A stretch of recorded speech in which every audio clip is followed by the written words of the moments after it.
YouTube, what it do? I'm here to bring y'all the latest AI news, and Mad Wolf just dropped.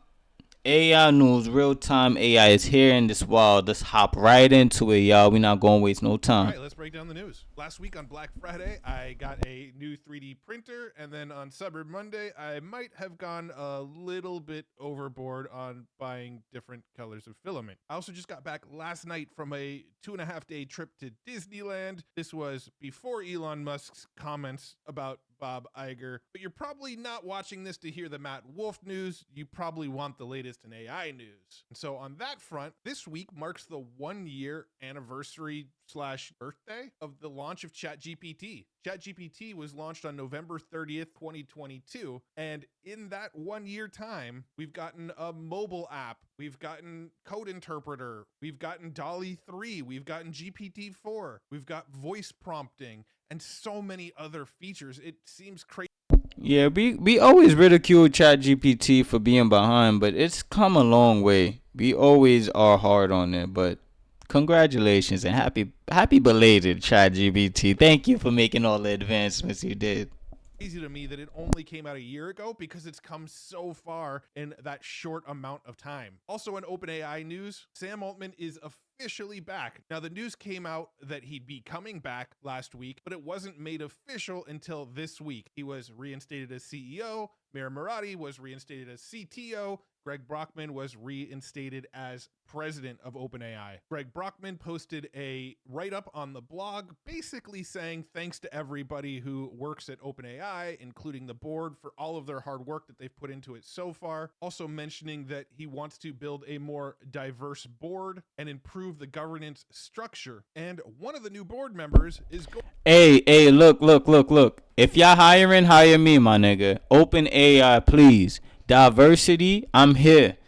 Yo, look, if you want to see someone who's diverse, I ain't gonna lie to you. Look in the comments in one of my videos. They said the diversity on one of the topics on Open AI is scary. I'm that dude, bro. I ain't gonna lie to you. You need diversity, come here, bro. I ain't here to say the word, but diversity is where we going. I know a lot about machine learning, LLM, the whole what shebang, my nigga. Let's skip the interview, the technical stuff. Let's just shake hands and call it a deal, my nigga. I'm ready to get signed.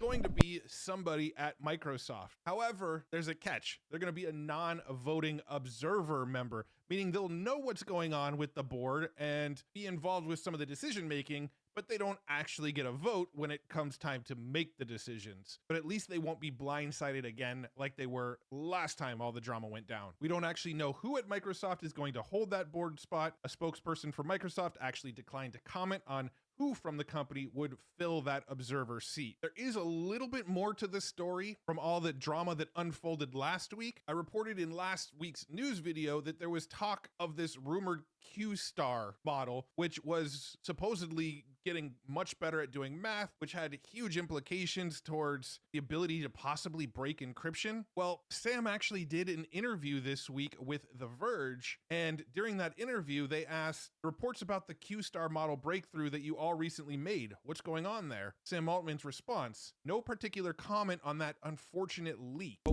Yeah, I covered that video topic too in a couple other videos. I believe I'll link it in the description, and I'll also leave a card at the top right too. But basically Sam Altman did a great job at not answering about the leaks. He basically covered the fact that it's unfortunate the leaks came out. And while it is unfortunate the leaks came out, the best move is to look forward and worry about the board and what we can control. And Sam Altman just reassured everyone that he is that nigga that's going to lead that tech AI revolution, my nigga. So if you guys didn't tune into that Verge interview, go tune into it, because that nigga held it down. And I'm going to say this, from a political point of view, Sam held it down because Ilya Sutskever has still not been involved in OpenAI's decisions with the board, has still been left off of a lot of things. We still don't know what's going on. But you hear it first. I believe this is a political move because he is Russian, and Russia and Ukraine don't really have the best relationship, and there is tension between Russia and the United States. So his loyalty is being questioned from a nationality standpoint, not from a morality standpoint. So I just want you guys to understand that, because there's a lot of things being thrown at you, but you know Tech Match is always going to bring you the realest. What we have been saying 2 weeks ago, what we are saying today, what we've been saying a year ago, what we were saying earlier on, is that we expect progress in this technology to continue to be rapid. Also, that we expect to continue to work very hard to figure out how to make it safe and beneficial. A lot of people are speculating that the way he worded this, without actually denying it, is somewhat of a confirmation of this Q star's existence. You would think that instead of saying it was an unfortunate leak, he would say those rumors are just not true. But that's not what he said. Now, I don't know if this fully verifies its existence, but it definitely seems to make it a lot more likely. Also, this week we learned that This is why I like you, Matt Wolf, because in the previous video I said the same thing. He didn't confirm nor decline, but it definitely doesn't decline nor confirm any of the allegations. What Sam did was control the narrative and reassure niggas that he is leading that tech wave. That's all I want you to gain from that interview from The Verge. If you look at it and gain anything else like Q-star algorithm theories and stuff, you failed the assignment. You failed. Don't come back to the channel.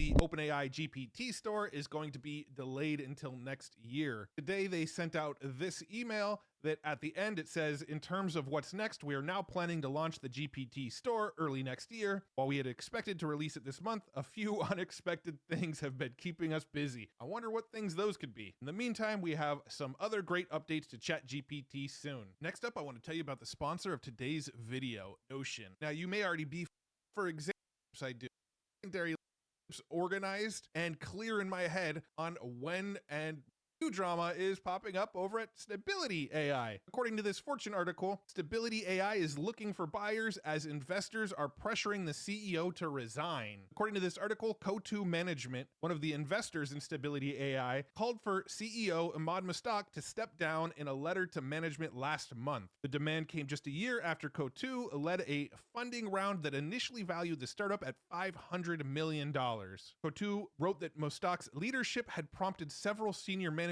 to leave and place the startup in a tenuous financial position. Supposedly, Stability approached both Cohere and Jasper as potential acquirers of Stability AI. However, Ahmad took to X to say, in response to my inbox deluge, I'd like to note we have never reached out to anyone to be acquired. Jasper is an awesome partner and Cohere are doing great work. We work with many strategics. More announcements to come. Stability has simple governance, open rocks, referring to open source. The first reply says, so in a nutshell, Stability AI is stable. And Ahmad responded, relatively.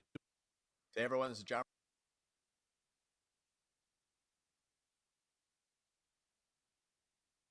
Another AI ousting in the works? Well, we'll have to let the drama unfold and see. But speaking of Stability AI, they're still shipping. In fact, this week they introduced SDXL Turbo, which is a real-time text-to-image generation model. Now, I thought this was using the LCMs, the latent consistency models, but apparently it's using a model called adversarial diffusion distillation, which is not something I'm super familiar with, so I can't talk super intelligently on it, but I will dive deeper and learn more about it, so maybe I can break it down in a future video. However, it does seem to be similar to GANs, or generative adversarial networks, which is also a topic that I'll save for a later day. I have talked about it in previous videos, but don't want to dive too deep into this video about what that tech means. Instead, I'd rather just play around with the tool. And if we head over to clipdrop.co/stable-diffusion-turbo, we get a box to enter a prompt. If I click in here, you can see it creates a box for us. And now we can prompt whatever we want. And as we type,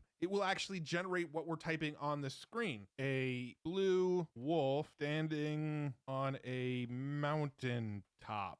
And as I type, you can see it keeps on updating the image in real time. Birds in the sky. Now you can see it added some birds in the sky. So as I type more, it keeps on updating the image for me. However, if you're not on one of the ClipDrop Pro plans, you'll be able to generate a couple images and then it'll shut you out and say you can't generate anymore. But that's cool. I got something for you. One of my favorite AI generation tools is Leonardo AI, and they just released a very similar new feature called Live Canvas. And Javi Lopez here actually has a really cool demo of it. You can see his prompt is isometric house, Age of Empires, a waterfall with mountains in the back, house surrounded by forest. And he actually started by dropping in this waterfall image, had just sort of a green background, and then he's drawing this house here. And then over on the right, as he draws, you can see the house is updating in real time. If you looked at my other video, Wes Roth went over TL Draw. This is amazing, but TL Draw is something different, bro. Make sure you go look at what TL Draw is. If you don't look at my video, go look at Wes Roth. I just gotta make sure y'all tune in, cause that shit is raw. That shit, yo, bro. This shit right here, you can draw that and give it some constraints, so it could build you a whole app by drawing, my nigga. Yo, go look up TL Draw, bro. I'm not gonna lie to you. Out of everything, Matt, I hope you cover TL Draw. As he adds more colors to it, it all gets added and updated to the image on the right. And this is actually something that anybody can use for free. If you head on over to app.leonardo.ai/livecanvas, you can enter a prompt down in the bottom, just like I was doing over on ClipDrop, a blue wolf standing on a mountain top. As I'm typing it, you can see it updating in real time. Now you'll notice over here, there's two drop downs, real-time mode and interactive mode. You do have to be a premium member to do it in real-time mode, but interactive mode is close to real time. It's almost just as fast. And now that I've got a blue wolf standing on a mountaintop, if I wanted, I can start drawing over here and steer the direction of the image a little bit. So let's go ahead and get like a gray color, and let's sort of draw a mountaintop here. And as I scribble on this image, you'll see more stuff coming into view. Let's add maybe another mountain in the background, and I'm just scribbling stuff. Let's maybe give us a blue sky, make it daytime. You can see as I change the background color on the image, it changes the background on my image on the right here. And just dragging the colors around keeps on tweaking the image just by dragging it around in real time. Let's make it a green background instead, or even a red background. Look at that. That makes it this cool red nighttime. Now let's go back to brush, maybe see if we can get like a sun shining up here in the top like this. I wonder if it'll notice that that's like supposed to be the sunshine. There we go. Now it's starting to look like the sun. Now it just kind of turned into like a yellow sky, which is cool too. Add some more color to it. Sure, let's bring in pinks. Maybe we can make it look like a sunset. And there we go. We can keep on updating this image all we want and update it in real time. This is super Nah, cool. yeah, that's Speaking cool. of Javi Lopez, That's cool. He actually released his own tool called Magnific, which is an AI image upscaler, but it also adds additional details and creativity to the images that you upscale. So for example, here's one of my YouTube thumbnails that's supposed to depict Leonardo DiCaprio with like a green glow in his eyes and that shit looks fucking epic.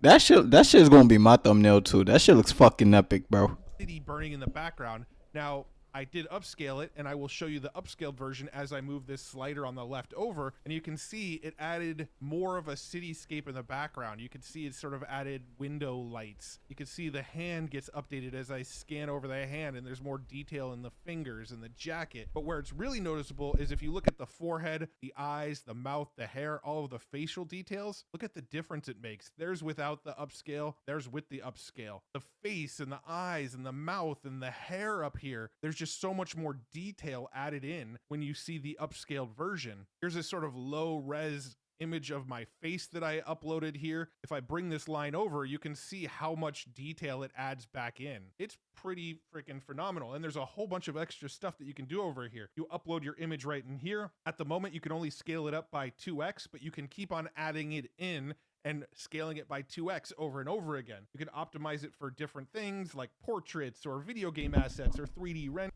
You know what you could really do?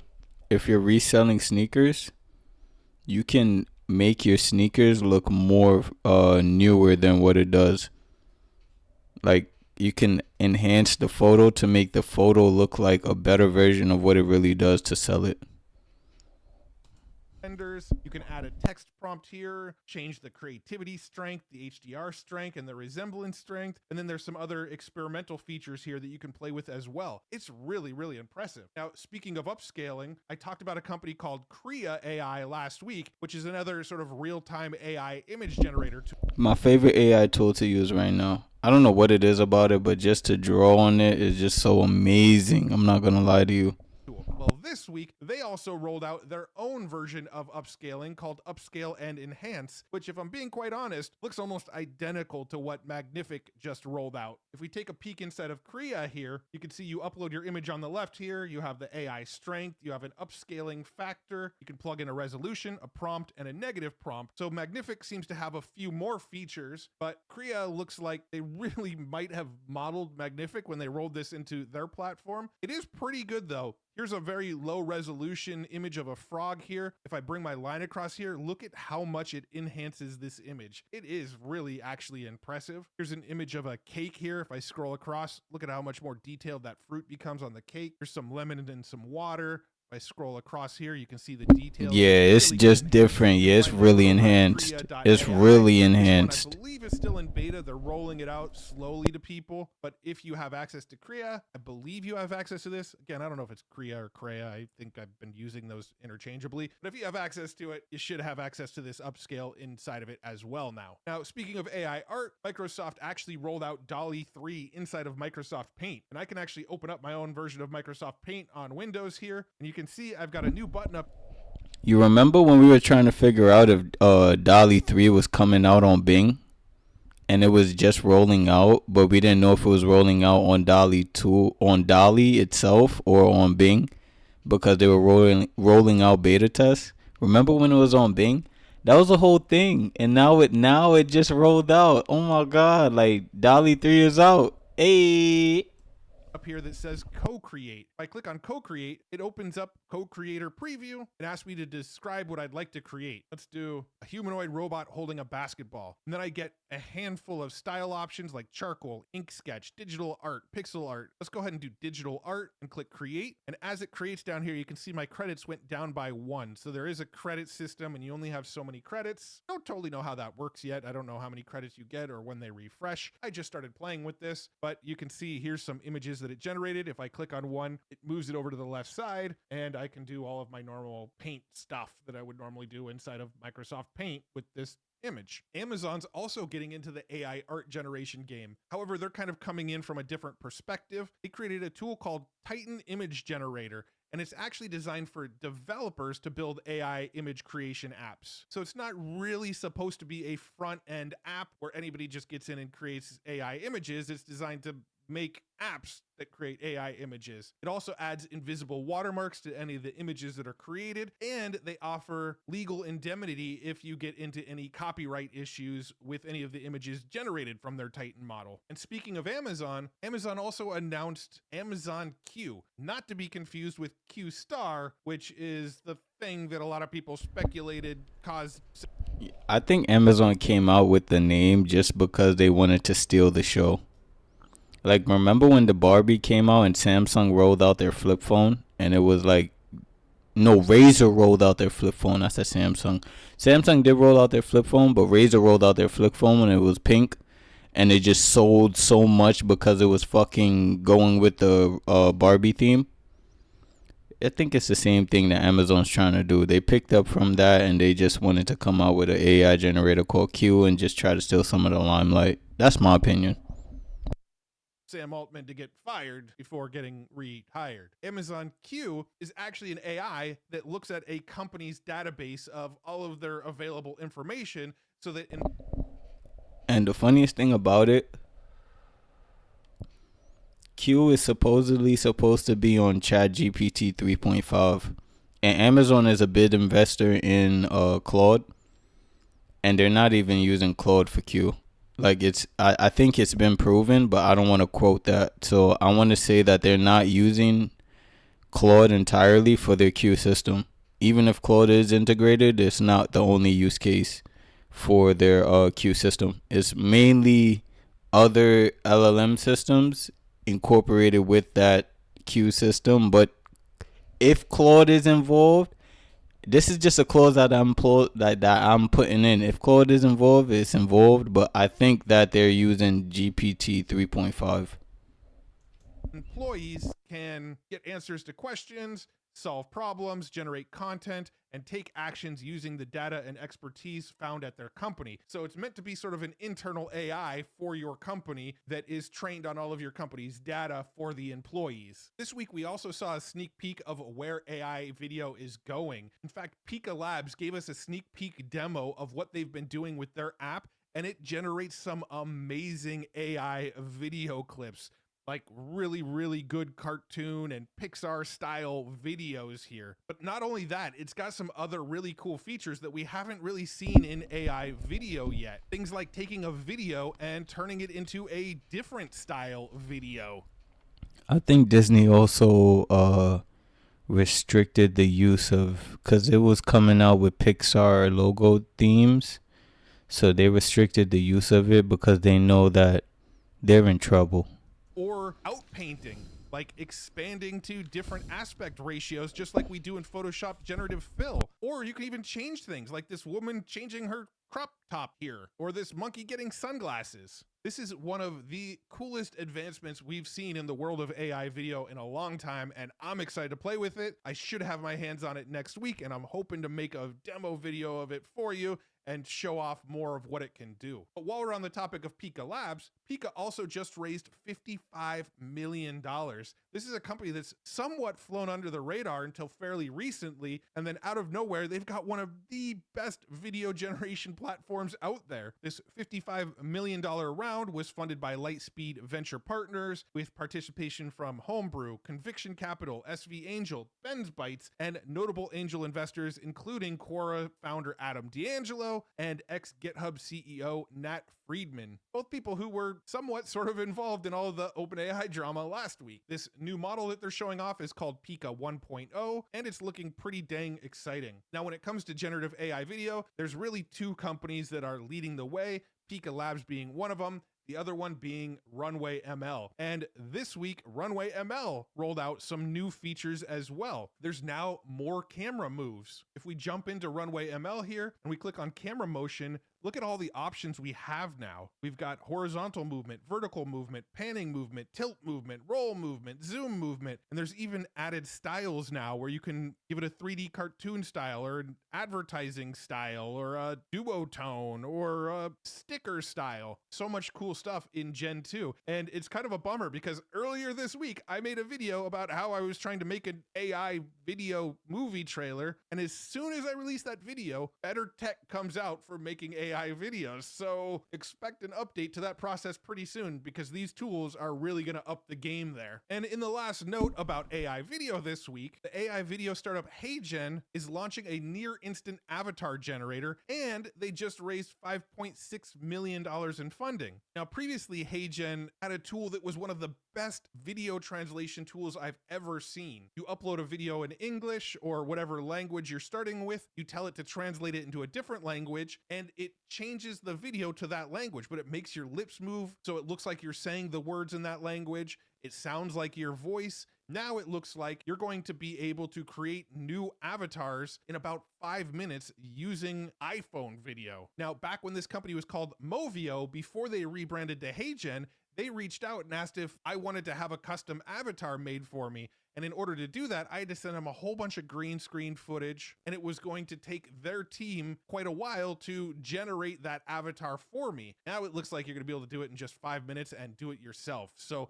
this tech is just mind-blowing how fast it's moving along. This week, Meta also had a couple of research announcements. One of them being this Audiobox research, which they are not making publicly accessible yet. It's only available for researchers and select institutions, but you can give prompts like a river running and birds chirping, and it will give you a output that sounds like this.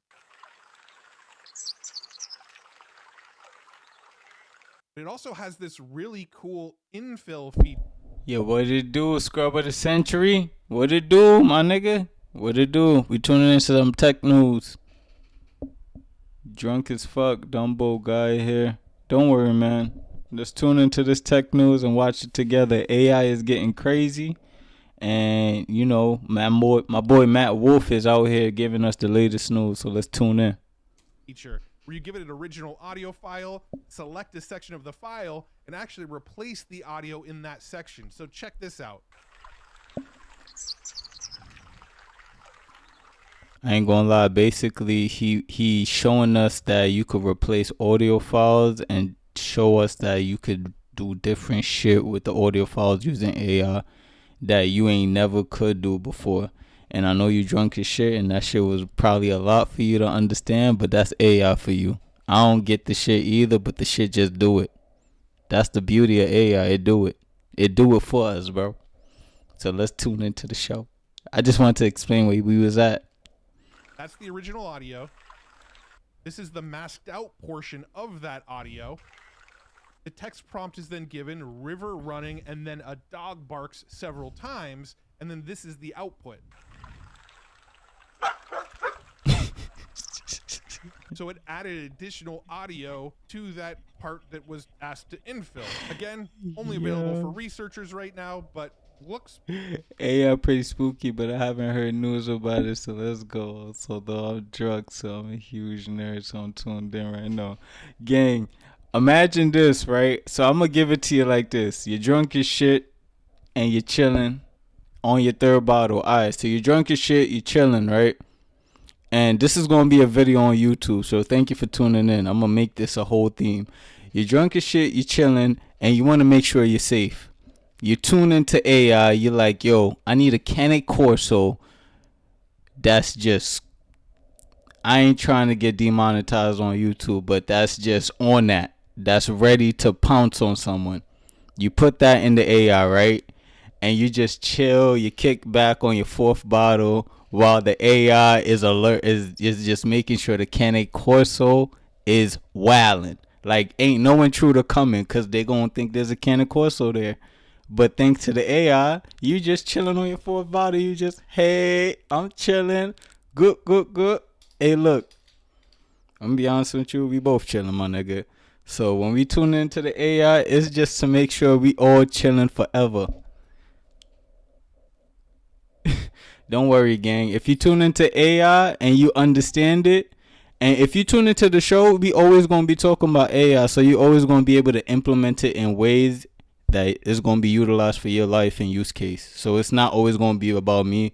If you see something that might be utilized for you, use that shit. You feel me, my nigga? Just chill. AI is here to help us. We just want to make sure it's properly maintained and properly programmed so it don't fuck us in the end and create some Terminator shit.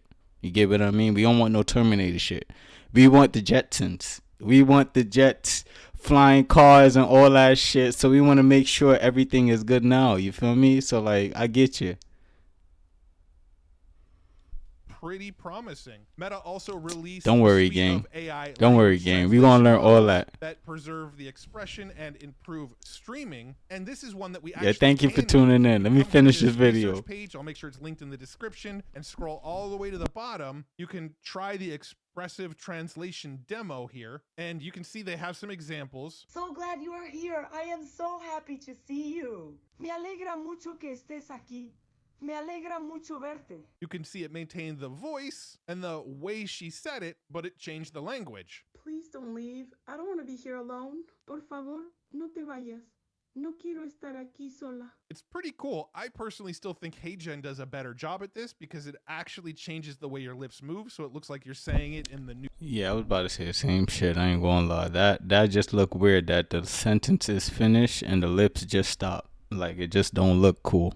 Language, but it's still pretty cool. And they do have a demo that you can try. You select a language. It looks like you can do English, Spanish, French, or German right now. You give it the input language, the output language, and then record. Now it won't let me record. I've already tried. It says your mic is in use, your camera's in use. You can't do this right now, but anybody could go play with this if they want to. Again, it's linked up in the description. In the world of AI art, Chinese courts make a landmark ruling. AI images can be copyrighted. Now, this is not the case over in the US. In the US, they've ruled that AI images cannot be copyrighted. The Beijing internet. The thing about AI is everything is moving fast now, so we can't tell. But when everything gets corrected, like the stock market, it gets corrected at some point. We're going to be able to tell what AI generated content is and everything. Like they're getting on a hold of that. For right now, we don't know what is. And that's the danger of AI right now. But in the future, there's going to be regulation in place Which is why niggas like Biden is, I guess, cool in this regard, because he's taking the proper precautions to make sure it's being regulated. But on the flip side, we also have to look at it from a political point of view and understand that the news that we know now isn't the news that they're presenting to us because they want us to know everything. They're presenting us what we should know, and they're keeping the shit that we shouldn't know behind the scenes. So just look at it always with a blind eye view, because the shit is going to get better, but we don't know when, because they're not keeping us in the loop, if you get what I mean. Court ruled this week that a set of AI-generated images possessed originality and reflected human creative intellectual input and should be recognized as works protected by copyright law. The court ruled that because it was a human being who set the relevant parameters for the AI model and ultimately selected the image in question, the final output is directly generated based on their intellectual input and reflects the plaintiff's personalized expression. This ruling is in stark contrast to the stance of Western courts, which thus far have rejected copyright protection for AI-generated images due to the lack of human authorship. On this one, I gotta side with China, honestly. I think they got this right. I've said this before. Explain that. I'm not, you see, I'm not these programmers that, like, developers that explain, that feel like they know everything. I'm not like the dick slinging people. I want to learn from you. Let's have that conversation, man. Like, to teach me something, man. Like, I want to learn that part. Why do you feel like it's not true? You feel me? And I'm with you on that. Like, I'm spooked out as well, and you don't have to apologize. This is an open space. You're welcomed here, bro. Like, thank you for tuning in. Like, I want more people to feel open and welcome to just, you feel me? Like, let's talk. Let's talk about it. We here tuned in to Matt Wolf, and after we gonna tune into some streaming time. So let's get comfortable. You feel me? I'm here with you.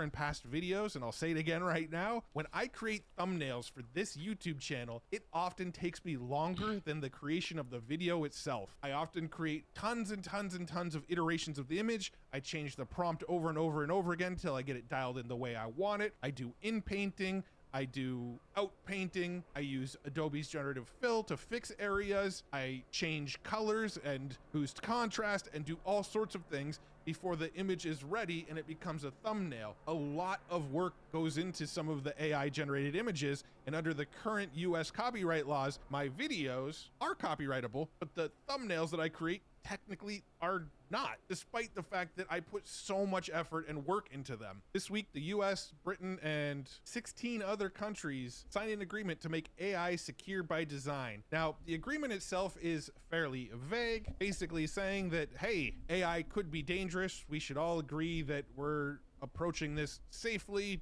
Does everybody agree to that? Yes. Okay. All 20 countries agree we need to approach this safely. It says the agreement is non-binding and carries mostly general recommendations such as monitoring AI systems for abuse, protecting data from tampering, and vetting software suppliers. So again, no real guidelines. Now this is something really cool. Google Deepmind's AI dreamed up 380,000 new materials. Google Deepmind researchers say they've expanded the number of known stable materials tenfold. Some could be useful for everything from batteries to superconductors if they make it out of the lab. So this is a project called GNoME or GNoME. I'm actually not sure if the G is... See, I covered this in a previous video too. GNoME.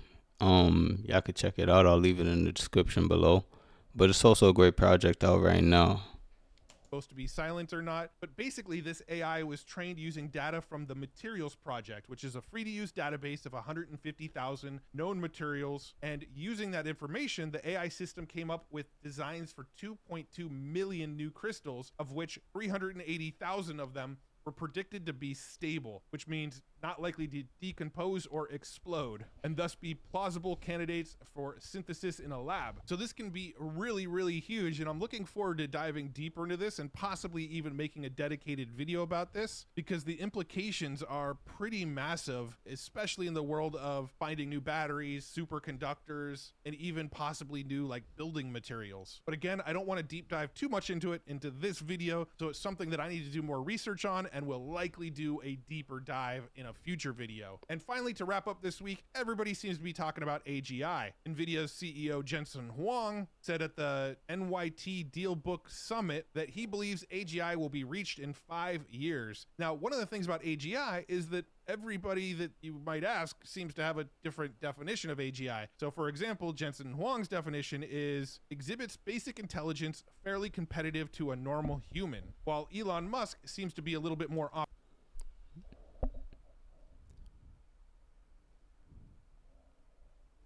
No, I agree with you. Which is it is inhumane, which is why in one of my previous videos, right, I talked about the synthetic data, and exactly what you said is what I said, right? Because that's, I appreciate you for sharing that. In a weird way, I share the same fear as you. My biggest fear is that, like, it's very inhumane in how we just automatically believe that AI is going to solve all of our issues. And sometimes it is pretty pessimistic of me, so I try not to broadcast it too much, but it is a side of me that I appreciate you bringing out. I'm fearful of this thing, bro. Like, and they're talking about AGI. So Q star is basically an algorithm that we can't comprehend. And the reason why is because we look at computerized stuff as and I could be wrong, but from a 2-bit standpoint. So we can only answer but certain possibilities and constraints are involved. When we reach supercomputers, quantum physics, and shit like that, it becomes, I believe, 4 bits, 8 bits, 6 bits. I could be wrong, but the possibility range increases, right? So that means that the data we're inputting into this basically piece of shit of technology we have now isn't even really like testing the limits of AI. You get what I mean? Like, that's why I share the same fear as you. I'm scared as shit, bro. Because technology only gets better from here. And if we keep inputting better data, my nigga, this shit is going to get so smart. And the Q-star algorithm is built specifically for synthetic data, right? So at some point, we're going to be hands off. We're not going to be looking at it from a standpoint like, what are we going to input? We're looking at it from a completely autonomous standpoint. Like, okay, this thing knows what to do because it beats out all the stats. It's better than us now. We don't really need to maintain it from a standpoint of building it up. We just need to monitor it and make sure that the trajectory is proper. That's the scary part. What the fuck do we know about trajectory? You get what I mean? Like, hold the fuck up. What the fuck? Like, are we creating a god? So I share the same fear as you. I appreciate you for bringing that out for a certain standpoint. Yeah, we're fucked. No, but you know what it is? From a standpoint, look, and here's where we end the video, right? From a standpoint of a minority, right? I'm fearful because the algorithm doesn't favor us. It favors the data that's inputted. And the data right now doesn't really favor the black person, right? And I'm not using it as a trump card. I hate to use it as a trump card. I'm using it to share the same fear as you. Like, I always feared this, just from a minority standpoint. You get what I mean? Like, I'm like, damn, nigga, this shit already not on my side. I already got to look like the back door coming. Like, from the bottom standpoint, because you already know what's coming. So I get you. When we realize we're fucked, I'm going to already know. But the thing about it is, I said this in a previous video, what if Q-Star understands the history? And AGI being built off a Q-Star algorithm, or whatever algorithm that we use moving forward, just say the next wave of technology is used off a better algorithm than today. What if it understands the history better than human? Then we have no control. It's autonomous at that point. Who is fucked? We don't know. I could be in the green light because the history is in my favor because Hey, look, black people look like they started everything, and that's just from my standpoint. But from a humanity standpoint, nigga, nigga, nigga.